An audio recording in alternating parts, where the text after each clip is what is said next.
우리가 바벨론의 역사를 보면 함무라비 왕은 함무라비 법전을 제정했습니다. 그래서 한 나라에 법을 올바로 세우는 것은 굉장히 중요한 일이다 라고 말씀을 드릴 수가 있어요. 사회 질서 유지와 경제의 정의 실현을 이루면서 문화의 황금 시대를 열었습니다. 그러던 그 바벨론이 그 후에 해족속에 의해서 도시가 함락이 되었어요. 아수르와 엘람 등에게 지배를 당하면서 그들이 섬긴 마루둑 신상이 헷 족속의 성읍으로 옮겨지는 그런 수모를 당하게 되었습니다. 느부갓네살 1세가 빼앗겼던 마루둑 신상을 다시 되찾아오면서 중기 바벨론 시대를 여는 그런 힘을 갖기 시작을 했습니다. 그러나 그들은 신아수르 제국의 디발랏 블레셋 3세에 의해서 공격을 받고 저항을 하다가 그 뒤를 이은 사네립에 의해서 전멸되고 말았어요. 역사를 다 찾고 난 다음에 여러분들이 성경에 아는 이름을 중심으로 설교를 쓰기 위해서 굉장히 노력을 했습니다. 그러니까 여러분이 성경을 읽어야 제가 이런 역사를 얘기를 해도 성경에 거기에 나오는 그 사람이지 라는 생각을 한단 말이에요. 디글랏 빌레셋 3세는 누군가 하면은 열왕기하 15장에 등장하는 북이스라엘 왕 무나헴이 있습니다. 그 무나헴을 공격해서 쓰러뜨린 그런 사람인데 아수르 왕 불이다 라고 기록이 되어 있습니다. 아시겠죠? 아수르 왕 불, 그러면 이 사람이다 라는 생각을 하시면 돼요. 사네립의 아들 에살 핫돈이 바벨론에 대한 유화 정책을 썼습니다. 아버지가 그 바벨론을 점령하고 나니까 그 아들이 바벨론 백성들을 끌어안는 정책을 썼어요. 이 에살 핫돈은 누구냐면 사네립의 셋째 아들인데 그가 아버지가 돌아가시고 나니까 자기 형제들을 다 죽이고 왕권을 차지한 사람이에요. 그런데 바벨론 시민들의 독립 의지를 꺾지 못했단 말이죠. 우리도 그렇지 않습니까? 일본에 그렇게 다스림을 받을 때 우리가 독립하고자 하는 생각이 있으니까 결국 이길 수밖에 없는 거예요. 이 나라도 그랬단 말이죠. 그런데 마침내 나볼폴라살, 그러니까 느부갓네살, 우리가 알고 있는 느부갓네살 아버지예요. 그 사람을 중심으로 아수르 군대를 물리쳤습니다. 그리고 바벨론은 다시 제국의 중심으로 다시 일어나기 시작을 한 거예요.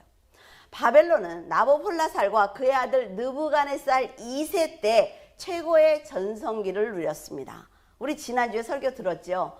너무 바벨론을 보면서 이게 내 힘이야, 내 권력이야, 이거 다 내 영광이야 라고 얘기했던 그 느부갓네살을 얘기하는 거예요. 이때 유다 백성이 나라를 잃고 바벨론으로 끌려간 것입니다. 하지만 벨사살 왕 때 BC 539년경에 바사의 고레스에 의해 멸망을 당했어요. 바사와 페르시아 왕에게 점령을 당하던 날 벨사살 왕도 죽고 말았죠. 어떤 분은 벨사살을 이렇게 썼더라고요. 별짓 다 하다가 죽은 놈, 이렇게 써놓은 사람도 있어요. 메대 사람 다리오 왕, 그 사람은 다니엘을 수석 총리로 세웁니다. 다니엘이 쭉 총리였기 때문에 그 나라의 사정을 너무 잘 아니까 그를 수석 총리로 세웠어요. 그러니까 그를 시기하는 사람들이 다니엘을 모함하지요. 그래서 다니엘을 사자굴에 넣습니다. 다리오다 그러면 그 사람은 개인의 이름이 아닙니다. 우리가 바로 왕, 그렇죠? 아수에로 왕 이렇게 하는 것처럼 그냥 왕 이름을 얘기하는 거예요. 그러니까 다리오 그러면은 그때 그 나라의 왕이구나 라는 걸 알 수가 있죠. 하지만 인간의 상식으로 감히 생각할 수 없는 하나님의 역사하심으로 다니엘은 사자굴에서 살아남습니다. 그는 사람을 신으로 섬기지 않기 때문에 사자굴에 들어갔지만 하나님의 존재와 능력을 증거하는 신앙을 가지고 있었어요. 그래서 사자굴에서 살아났단 말이죠. 그가 사자굴에서 살아난 그 기적을 통해 자신의 무고함을 왕에게 고할 수가 있었습니다. 다니엘을 살리신 하나님의 은혜를 경험한 다리오 왕은 온 땅에 있는 백성과 나라들에게 조소를 내립니다.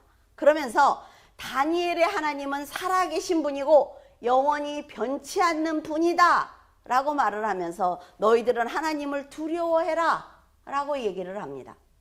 하나님의 나라는 망하지 않을 것이고 그 권세는 무궁할 것이며 그는 구원도 하시고 건져내기도 하시며 하늘과 땅에서 이적과 기적을 행하시는 분이야 라고 선포를 했습니다. 이스라엘 왕이 아니라 말이에요. 여러분은 누가 기적을 만약에 선포를 했어요.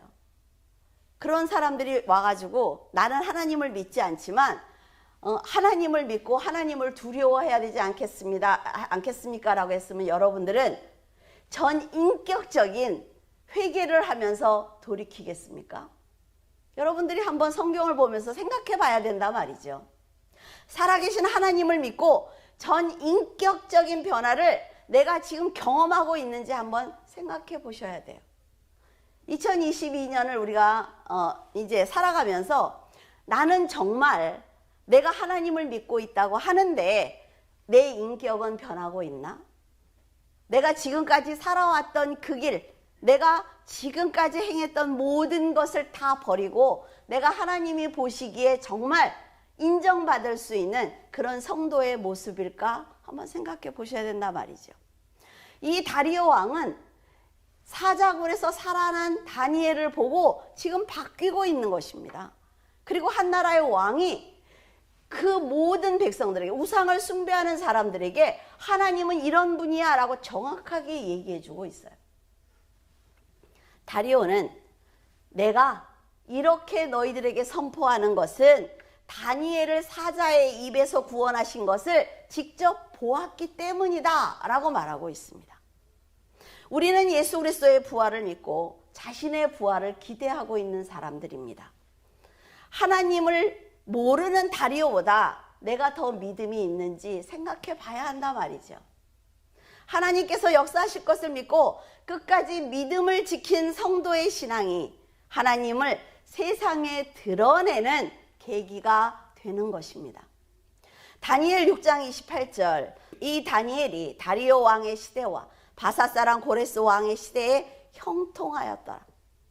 죽음을 각오하고 하나님을 높였던 다니엘은 다리오 왕에 이어 고레스 왕이 그 나라를 통치하는 때까지 하나님께서 주신 은혜를 가지고 형통하고 평안한 노후를 보냈습니다.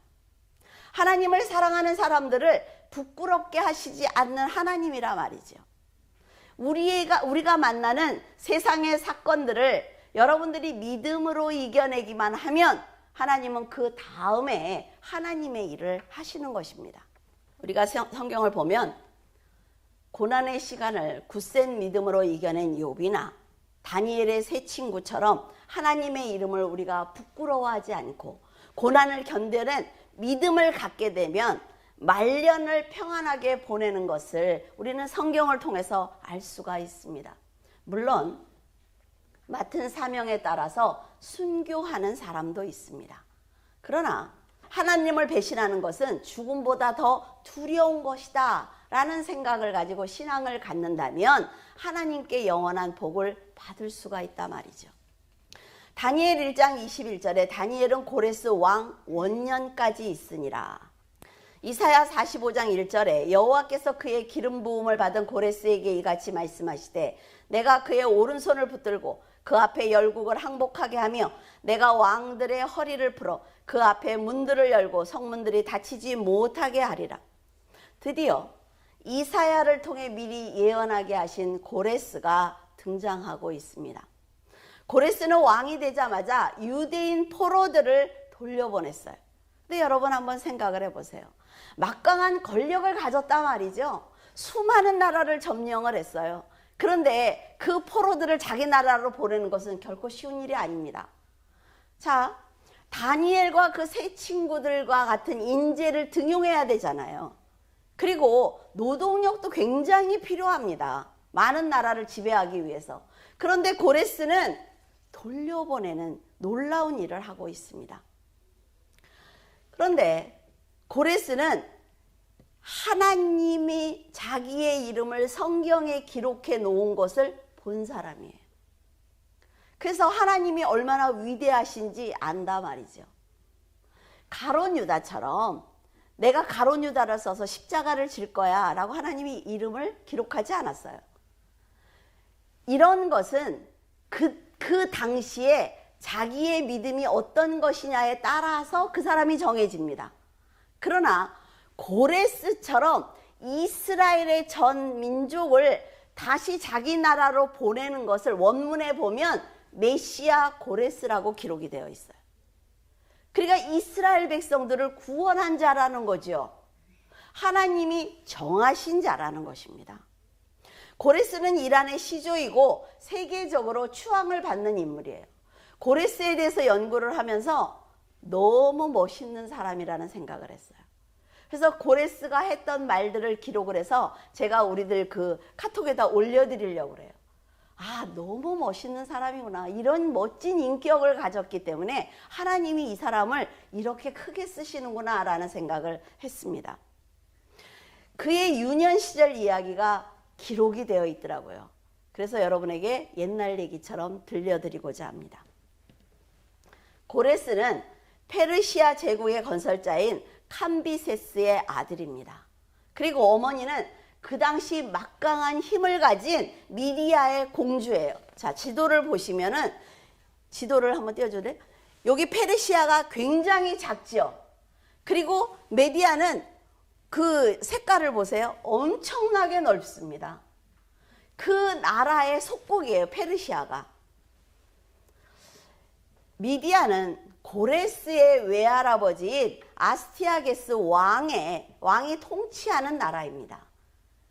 미디아 왕이 어느 날 꿈을 꾸었어요. 자신의 딸이자 고레스의 어머니인 만다네가 소변을 꾸는 꿈을 꾸었습니다. 근데 그 딸이 소변을 보는데 메대 지역 전체가 물에 잠기는 거예요. 그러니까 술사에게 해몽을 요구를 합니다. 그러니까 술사가 하는 말이 당신의 딸이 낳은 아들이 왕이 돼서 당신의 왕권을 위협할 것입니다 라고 얘기를 해줬어요. 그러니까 아버지인데도 이 딸을 아주 힘이 없는 작은 왕국인 페르시아로 시집을 보냅니다. 우리 한국에도 이런 얘기가 있죠. 그 김유신의 동생 그 동화책을 보면 많이 나오잖아요. 그렇죠? 그래서 문무왕의 아내가 되는 그런 꿈 얘기가 있습니다. 그런데 시집을 보낸 딸이 어느 날 아기를 가졌다는 소식을 들어요. 그러니까 왕은 만다네가 낳을 그 외손자가 자신을 몰아낼 거라는 걸 이미 들었기 때문에 임신한 딸을 그 메디아라고 되는데 미디아로 들어오라고 합니다. 그래서 자기 곁에다 둬요. 고레스가 태어나니까 아들이라 말이죠. 그러니까 장군 하르파고스에게 죽여라 라고 얘기를 해요. 근데 뭐 장군이다, 재정을 담당한 사람이다, 너무 이 사람 직업도 다양해서 나중에 이제 고레스를 도와서 이 미디아를 멸망시키기 때문에 그냥 장군이라고 말씀을 드리는 거예요. 하르파고스는 자신이 또 뭐 그렇게 그 애를 죽이러 가겠습니까? 그러니까 자기 집에서 부리는 마부를 불러서 가서 그 아이를 죽이고 와 라고 명령을 내립니다. 그러니까 그 마부가 가서 고레스를 보니까 왕의 손자이기도 하고, 왕이 또 언제 마음이 변하면 또 왕의 손자를 죽였다고 자기를 죽일 수 있잖아요. 그러니까 왕의 손자이기도 하고 그 아기를 도저히 죽일 수가 없는 거예요. 근데 마침 자기 아내가 사산을 해서 그 아기를 데려다가 자기의 아들로 삼습니다. 그래서 아이를 키워요. 근데 고레스가 골목 대장이었나 봐요. 그래서 10살이 됐을 때 그 고관대장 아들들하고 다 모여서 이제 그 놀이를 하는데 왕으로 자기가 뽑힌 거죠. 그러면서 그 고관대장 아들에게 나를 섬겨, 너는 내 종이잖아 라고 얘기하는데 그 아이가 키워질 때 어때요? 모든 사람이 자기를 이렇게 높이는 그런 키움을 받았어요. 그러니까 그 아이가 나는 할 수 없어 라고 얘기를 합니다. 그러니까 고관대장 아들이 화가 난 거예요. 매를 맞으니까. 그래서 아버지한테 가서 일렀죠. 아니, 마부의 아들이 나를 감히. 그러니까 이제 이 아버지가 화가 난 거예요. 그러면서 그 고레스를 죽이겠다. 끌고 와. 그러니까 마부가 생각하니까 아들이 죽을 것 같거든요. 그러니까 왕에게 상고하는 겁니다. 이 아이를 살려달라고. 그러니까 왕이 이제 그 아이를 데려다 놓고 네가 왜 때렸어? 그러면서 막 물어봤겠죠. 그러니까는 고레스가 당당하게 항변을 하는데 정말 당차다 할 정도로 아이가 생각을 해보시라고. 이거는 법으로 제정된 거 아닙니까? 법으로 만들어진 거다 이거지. 내가 왕으로 뽑힌 거는 이 아이가 나한테 순종해야 된다는 게 정해진 건데 그 룰을 지키지 않겠다고 해서 때린 겁니다. 뭐가 잘못됐습니까? 라고 얘기를 해요. 근데 아스티아게스가 얘를 가만히 보니까 자기 딸하고 너무 닮은 거예요. 딸이 났으니 그럴 수밖에 없죠. 그리고 나이도 따져보니까 10살이야. 그래서 이거 이상하다. 그리고 너무 당찬 게 왕 앞에 이렇게 하기가 쉬운 게 아닌데 뭘까라고 생각을 했어요. 그래서 왕이 그 장군하고 마부를 부릅니다. 그러면서 정말 죽인 거 맞아? 라고 물으니까 장군은 마부한테 속았잖아요. 예, 죽였습니다 라고 얘기했는데 마부가 이 아이를 죽이면 안 됩니다. 이 아이는 실은 당신의 외손자입니다 라고 얘기를 해요. 그러니까 왕이 너무나 화가 난 거예요. 그래서 왕이 너무 화가 나니까 하르파고스를 그 아들을 데려다 대신 죽입니다. 너 내 말 안 들었잖아. 그래서 그 장군의 아들을 죽여버려요. 그러니까 이 고레스는 살렸는데 지금 장군은 원수를 하나 만든 거죠. 이것이 잘못된 거라는 거죠. 이 왕에게는. 그래서 왕이 신하들을 부릅니다.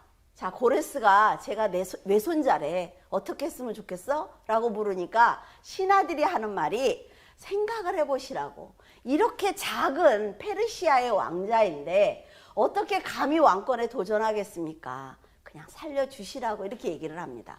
그러니까 그 왕이 그래 집으로 돌아가. 그래서 페르시아로 아이를 보내는 거예요. 집으로 돌아간 고레스는 성년이 될 때까지 잘 성장을 했어요. 자기가 성년이 되자 외할아버지 아스티아게스에게 반란을 준비합니다. 그리고 기원전 554년에 미디아와의 전쟁을 하는 거예요. 외할아버지가 자신을 죽일까봐 너무나 두려웠기 때문에 2번을 도전을 했지만 2번 다 실패하고 말았어요. 워낙에 힘이 없으니까. 그러니까 이것을 본 하르파고스가 가만히 보니까 너무나 억울하다 말이에요. 근데 이 죽인 방법이, 아들을 죽인 방법이 너무나 잔인했어요. 아들을 요리를 해서 아빠한테 먹인 거예요. 그러니까 이 아버지가 나중에 아는 거야, 나중에. 너무 화가 나니까 그 한을 품을 거 아니에요, 그렇죠? 그래서 하르파고스가 왕을 배신을 합니다. 그래서 고레스에게 투항을 해요. 기원전 549년에 미디아 제국을 멸망을 시킵니다. 고레스는 전쟁에서 승리하고 난 다음에 나라의 이름을 페르시아로 바꿔요. 그런데 외할아버지를 죽였다 죽이지 않았다는 게 너무 많아서 하여튼 우리는 착한 사람들이니까 죽이지 않았다는 쪽으로 가기로 하겠습니다. 고레스는 벨사살을 죽이고 바벨론을 정복을 했을 때 유대인들을 통해서 자신의 이름이 이사야서에 기록되어 있는 것을 보았단 말이에요. 그래서 느부갓네살이 꿈을 통해서 바벨론을 메대와 페르시아가 정복한다, 점령한다는 소식도 들었어요. 그리고 다니엘이 겪은 사자굴 사건과 다니엘의 세 친구들이 겪은 풀무불 사건을 자세하게 들으면서 그는 하나님이 얼마나 위대하신 분인지를 알게 되었습니다. 우상을 숭배하던 자신이 유일신을 섬기는 하나님의 백성에게 이미 예언되어 있다는 것은 굉장히 놀라운 일이라 말이죠. 여러분들이 한번 다른 나라에 갔어요? 근데 그 나라의 이름이 그 나라의 이름에 내 이름이 써 있다고 생각해 보세요. 그죠? 이강이 와서 나를 살린다 뭐 이렇게 써 있으면 어때요? 거기 가면은 마음을 탁 여는 거죠. 아, 하나님이 얘들이 믿는 신이 나를 이렇게 되는 거예요. 고레스 왕이 페르시아의 수도로 건국된 파르사가데에 무덤이 있습니다. 사진을 보면 있죠. 그런데 보통 우리가 생각을 할 때 전쟁에 패한 왕의 무덤은 회파되는 것이 일반적입니다. 그런데 고레스 무덤은 아주 그대로 이렇게 보존이 되어 있어요. 무덤 안에는 이런 비문이 기록되어 있습니다. 나 고레스는 한때 세계를 제패했지만 언젠가는 다른 왕에 의해 점령될 것을 나는 알고 있으니 점령자여, 당신도 언젠가는 나처럼 똑같이 당할 것이므로 내 무덤을 건드리지 말라 라고 기록되어 있습니다. 이 기록을 본 알렉산더가 그 무덤을 회파하지 않았다, 그렇게 얘기하고 있습니다.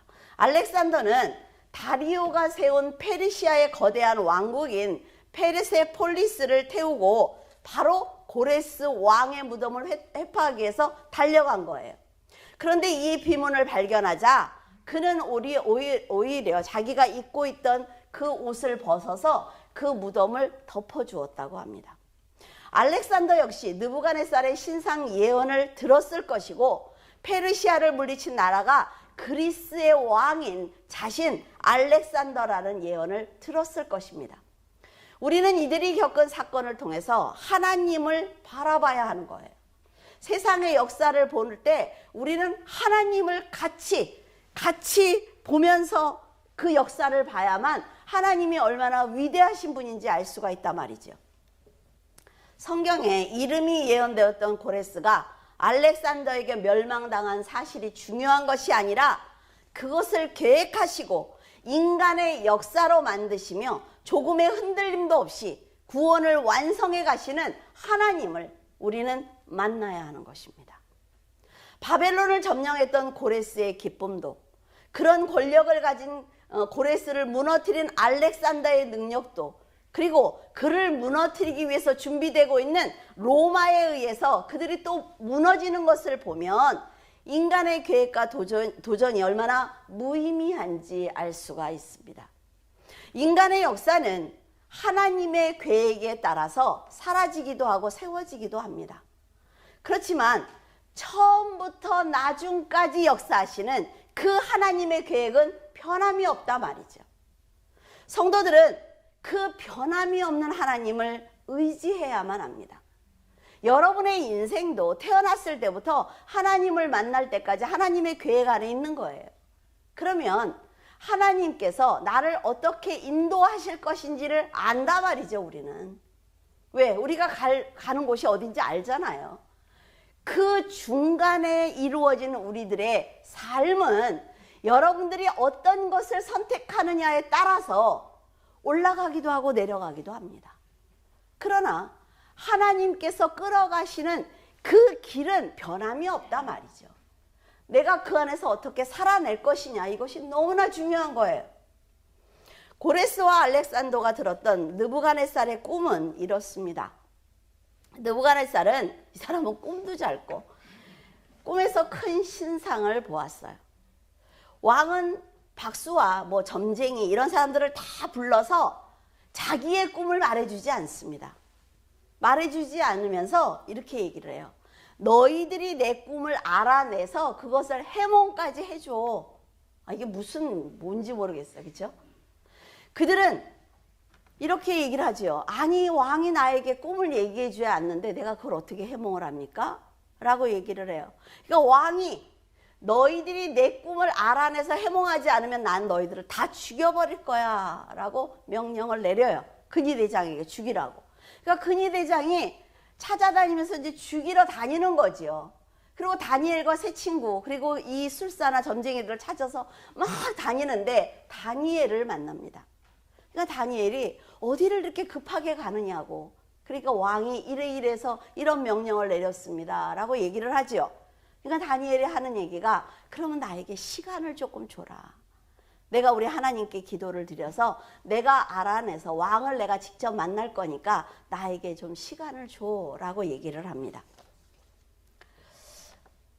하나님께서는 기도하는 다니엘에게 환상으로 꿈을 보여주십니다. 느부갓네살 왕을 만난 다니엘은 이런 모든 사람들, 지혜자나 점쟁이나 이런 사람들은 절대로 그 꿈을, 왕의 꿈을 알려줄 수가 없습니다. 그러나 하늘에 계신 하나님은 왕이 침상에서 꾼 꿈을 모두 알게 하시고 또 당신의 장래일을 알게 하실 것입니다 라고 얘기를 합니다. 그러면서 꿈 얘기를 하는 거예요.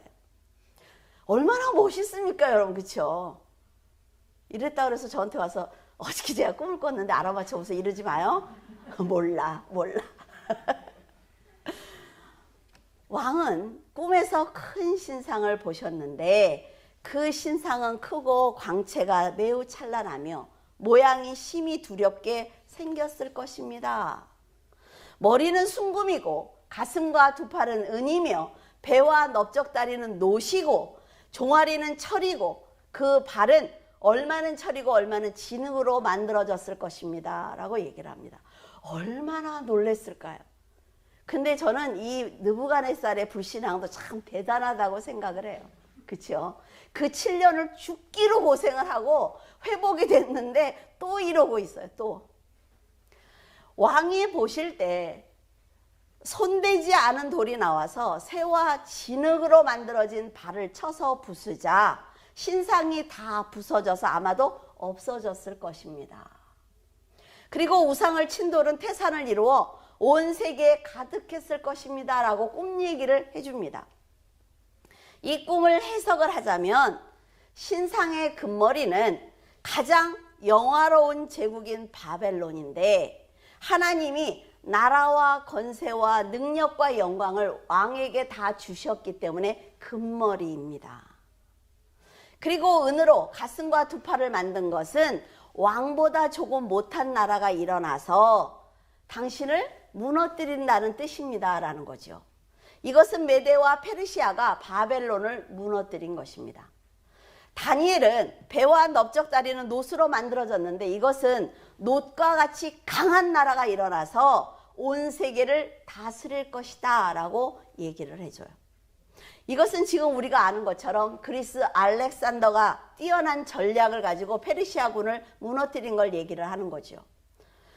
근데 이 알렉산더는 33살에 죽었어요. 후계자가 없이 죽었거든요.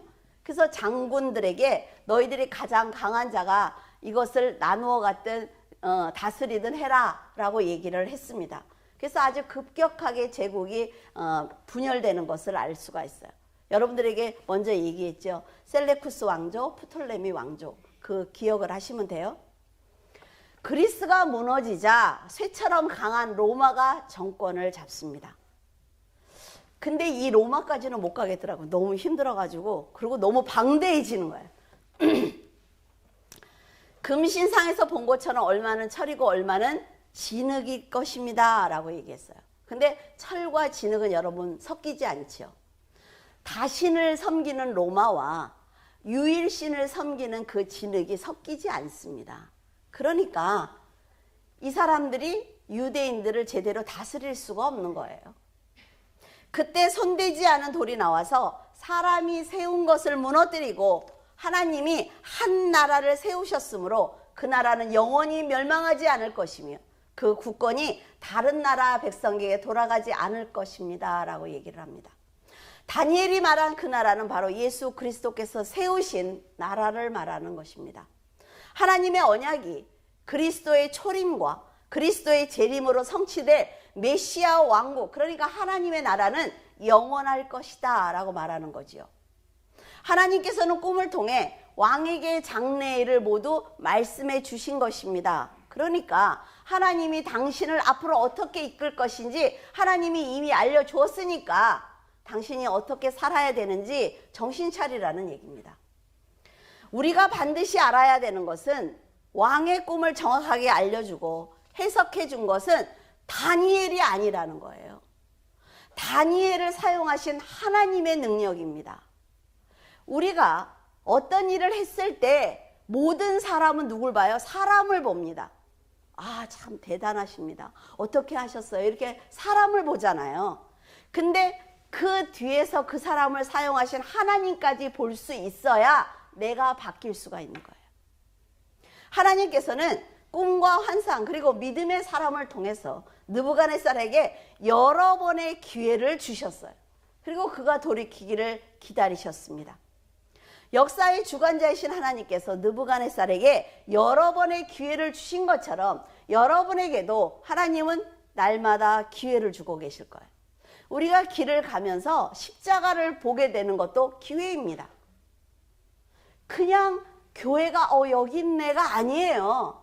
하나님은 봤지. 교회가 여기 있는 거 봤지. 십자가 봤지. 내가 너에게 돌이킬 기회를 한번 주는 거야. 하나님이 우리가 만나는 사건이나 사람 그리고 환경이나 이런 모든 경험은 우리에게 돌이킬 수 있는 기회를 주시는 것입니다. 어떤 사람이 하나님의 은혜를 경험을 했어요. 그래서 막 교회 와가지고 제가 이 기도 제목이 이거였는데 이게 해결됐잖아요 라고 얘기하는 건 뭐예요? 하나님이 봤지. 너한테 이 얘기를 듣게 하는 건 너에게 기회를 주는 거야.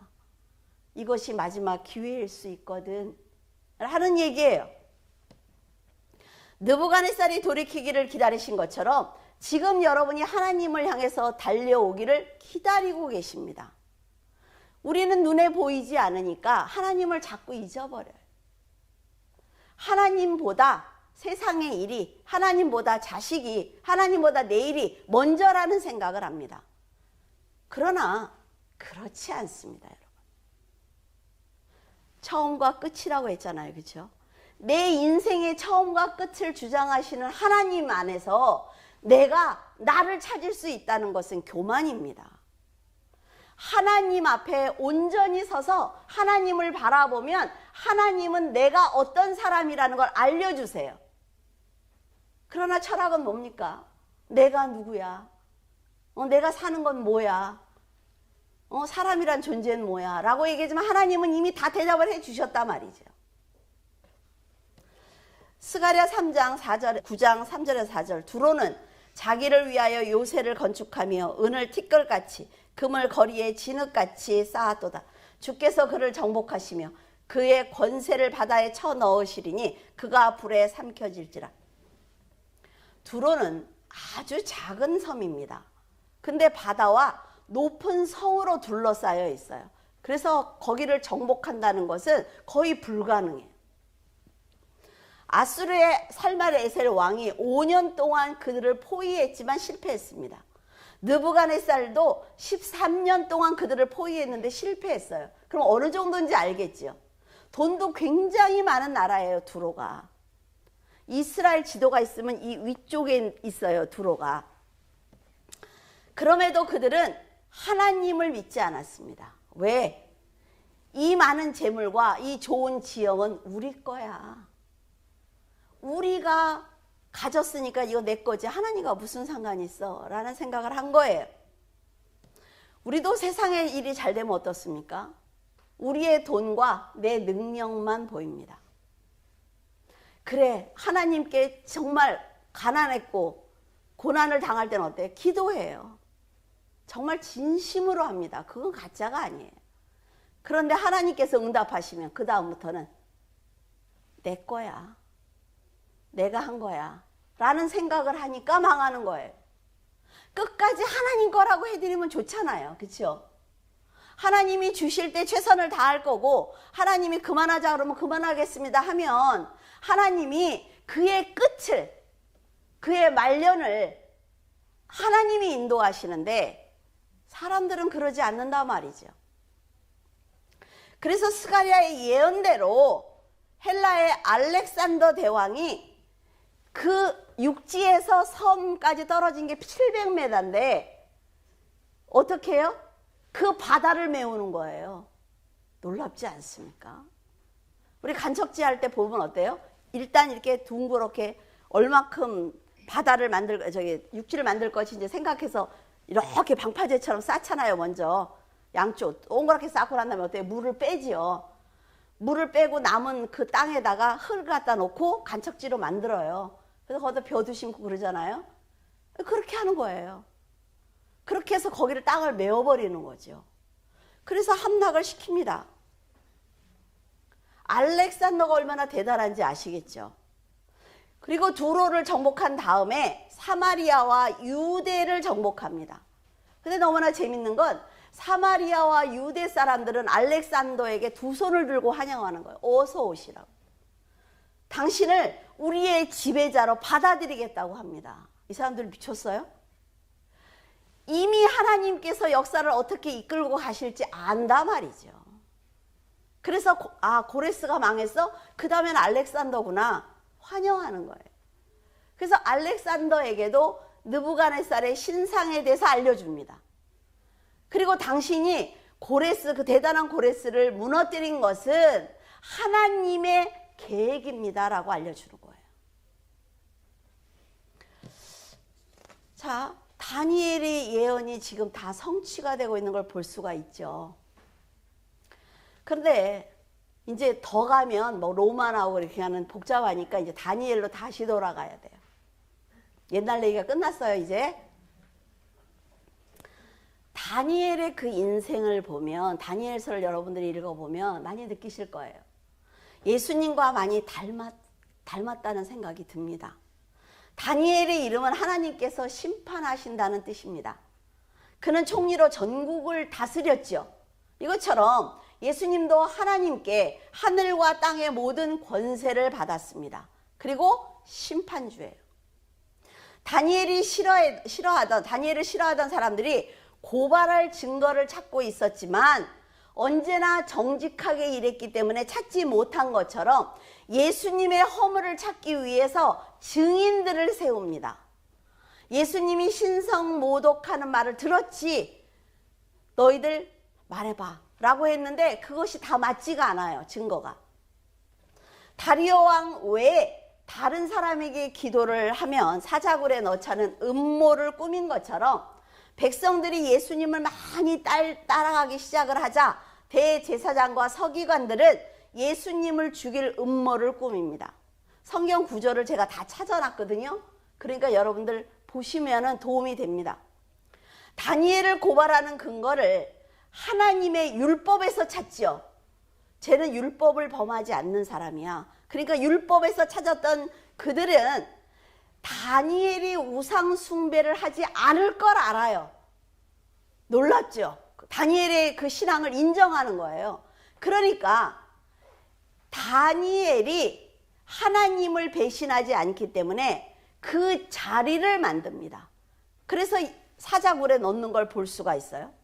이처럼 예수님을 죽이기 위해서 거짓 증거를 찾았지만 잘 안 됐단 말이죠. 그러니까 대제사장이 예수님이 하나님을 부정하지 않는다라는 걸 알기 때문에 네가 찬송을 받을 진리의 아들 그리스도냐? 라고 물어요.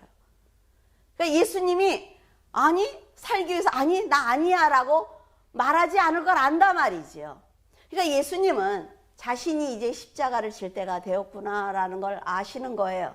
그래서 내가 그 사람 맞아, 내가 그니라, 인자가 권능자의 우편에 앉은 것과 하늘 구름을 타고 오는 것을 너희들이 볼 것이다 라는 엄청난 말을 합니다. 대제사장은 확실한 증거를 잡았기에 굉장히 기뻐했지요. 우리가 어떤 증인이 더 필요하겠어? 라고 되게 기뻐하는 거예요. 그래서 예수님을 사형에 해당한다 라고 말을 합니다. 다니엘은 그들이 모함하고 있다는 것을 알고 있었지만 하나님께 기도하는 것을 멈출 수가 없었습니다. 그것처럼 예수님도 성만찬을 하시고 난 다음에 제자들을 데리고 감난산으로 데리고 가십니다. 그리고 제자들과 함께 겟세마네 동산에 이르러서 내가 저기 가서 기도할 동안 너희들 여기에 있어 라고 얘기를 하고 그곳에 가서 간절히 기도를 드립니다. 기도를 하면 모함하는 자들이 보고 있다가 왕에게 고할 것을 다 알고 있지만 그는 기도를 했어요. 그것처럼 자신이 죄인의 손에 팔린다는 걸 아십니다. 그 자리에서 내가 팔리지라는 걸 아시지만 예수님은 기도하는 자리를 지키셨습니다. 유다 자손 중에 다니엘과 하냐냐와 미사엘과 아사랴를 뽑아 왕을 섬기게 한 것처럼 예수님 역시 유다 지파의 후손입니다.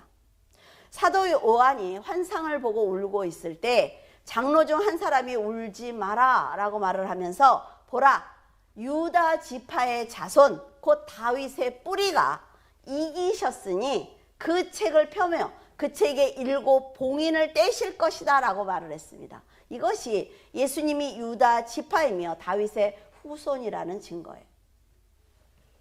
기도하던 다니엘은 끌려가서 사자굴에 던져졌고 바위로 입구를 막았지요. 그리고 그 고관대장 대제상에서 다 도장을 찍어서 딱 붙였잖아요. 못 뛰게.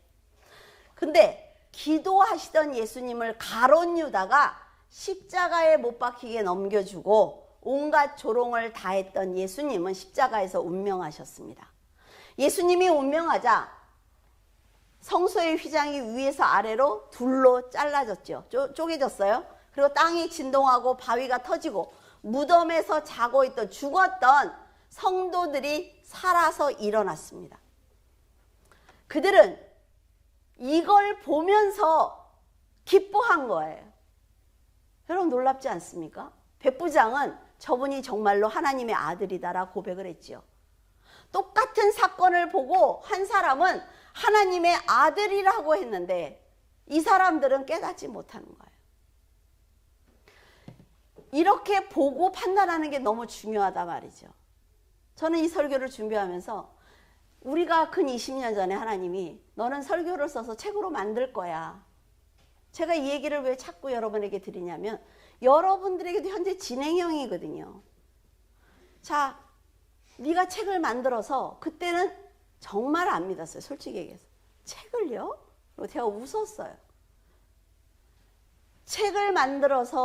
이걸 책을 만들어서 전도용으로 쓰게 될 거야 라고 말씀을 하셨단 말이에요. 근데 지금 우리가 책이 몇 권 나왔어요? 지금 하나님이 말씀하신 게 이렇게 진행되고 있는 걸 여러분들이 보고 계신다는 거죠.